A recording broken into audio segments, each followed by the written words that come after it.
ಯಾಕಂದರೆ ಅವರು ಎದಕ್ಕೋಸ್ಕರವಾಗಿ ಹೊರಗಡೆ ಹೋಗ್ತಾರೆ ಅನ್ನೋ ಬೇಸರ ಇದ್ದಂಥ ಟೈಮಲ್ಲಿ ಅವರು ಹೊರಗಡೆ ಹೋಗಿ ಜನರ ಪ್ರೀತಿಯನ್ನು ಗಳಿಸ್ಕೊಂಡು ಒಬ್ಬ ಜನನಾಯಕ ಆಗಿದ್ದಾನೆ. ಜನನಾಯಕ ಆಗಿ ಶಾಸಕರು ಕೂಡ ಆಗಿದ್ದಾರೆ. ಅವ್ರ ಪಕ್ಷವನ್ನು ವಿಲೀನಗೊಳಿಸಂತ ಕೆಲಸ ಮಾಡಿದಾನೆ. ಯಾವ ರೀತಿಯಲ್ಲಿ ಶ್ರೀರಾಮಚಂದ್ರ ಪ್ರಭು ಅಗ್ನಿ ಪರೀಕ್ಷೆಯಲ್ಲಿ ಗೆದ್ದು ಬಂದು ಅದೇ ರೀತಿಯಲ್ಲಿ ನಮ್ಮ ಜನಾರ್ದನ್ ರೆಡ್ಡಿ ಅವರು ಕೂಡ ಅಗ್ನಿ ಪರೀಕ್ಷೆದ ಮೂಲಕ ಗೆದ್ದು ಬಂದು ಇದು ಪುನಃ ಪಾರ್ಟಿ ಸೇರ್ಪಡೆ ನಿಮ್ಮ ಪಾತ್ರ ಎಷ್ಟಿದೆ? ಈಗ ಅವರನ್ನು ಕರ್ಕೊಬರುವಲ್ಲಿ ನಿಮ್ಮ ಪಾತ್ರ ಎಷ್ಟಿದೆ? ನನಗೆ ವಿಶ್ವಾಸ ಇತ್ತು. ಇವತ್ತಿಲ್ಲ ನಾಳೆ ಇಲ್ಲ ನಾಡ್ದ ಮತ್ತೆ ಪುನಃ ತವರು ಮನೆಗೆ ಬರ್ತಾರೆ ಅಂತ ಹೇಳ್ತಾ ವಿಶ್ವಾಸ ಇತ್ತು. ಆ ರೀತಿ ಜನಾರ್ದನ್ ರೆಡ್ಡಿ ಅವರು ತವರು ಮನೆಗೆ ತರಲಂತ ಕೆಲಸ ಮಾಡಿದ್ದಾರೆ. ಪಕ್ಷದ ಕಾರ್ಯಕರ್ತರಲ್ಲಿ ಸಂತೋಷ ಆಗಿದೆ. ನಿಮ್ಮನ್ನ ರಾಮ ಲಕ್ಷ್ಮಣ ಅಂತ ಕರೀತಾ ಇದ್ರು ಈ ಹಿಂದೆ ಎಲ್ಲ. ಇವತ್ತು ಆ ರಾಮ ಲಕ್ಷ್ಮಣ ಸ್ನೇಹ ಹಾಗೆ ಇದೆಯೋ? ಭಗವಂತ ದೇವ್ರ ಇಚ್ಛೆಯಿಂದ ಮತ್ತೆ ಪುನಃ ಜೋಡಿಸಂತ ಕೆಲಸ ಕಾರ್ಯಕರ್ತರು ಮಾಡಿದ್ದಾರೆ. ದೇವರ ಆಶೀರ್ವಾದದಿಂದ ಮತ್ತೆ ಕೂಡಿದ್ವಿ, ಪಕ್ಷವನ್ನು ಕಟ್ತೀವಿ. ಕಾಂಗ್ರೆಸ್ನ ಒಂದು ಕಾಲದಲ್ಲಿ ಭದ್ರಕೋಟೆ ಆಗಿತ್ತು. ಅವತ್ತು ಭಾರತೀಯ ಜನತಾ ಪಾರ್ಟಿ ಬಾವುಟವನ್ನು ಆಡಿಸಿದ್ವಿ. ಇವತ್ತುಗಳು ಕರ್ನಾಟಕದಲ್ಲಿ ಪಕ್ಷವನ್ನು ಗಟ್ಟಿ ಮಾಡುತ್ತೆ. ಬಳ್ಳಾರಿಯಲ್ಲಿ ಎಲ್ಲ ಸ್ಥಾನವನ್ನು ನೀವು ಒಂದು ಸಂದರ್ಭದಲ್ಲಿ ಗೆದ್ದಿದ್ರಿ.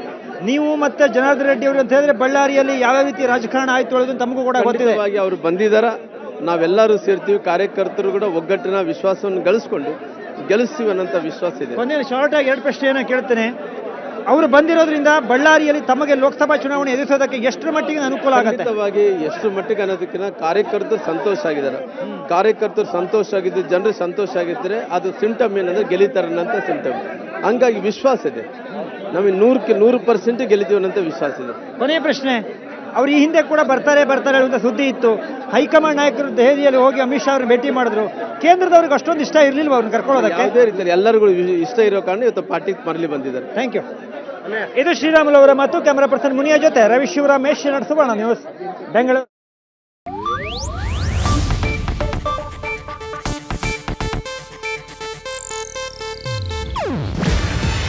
ಇದು ಏಷ್ಯಾನೆಟ್ ನ್ಯೂಸ್ ನೆಟ್ವರ್ಕ್ ಪ್ರಸ್ತುತಿ. ನೀವು ನೋಡ್ತಿದ್ದೀರಾ ಏಷ್ಯಾನೆಟ್ ಸುವರ್ಣ ನ್ಯೂಸ್.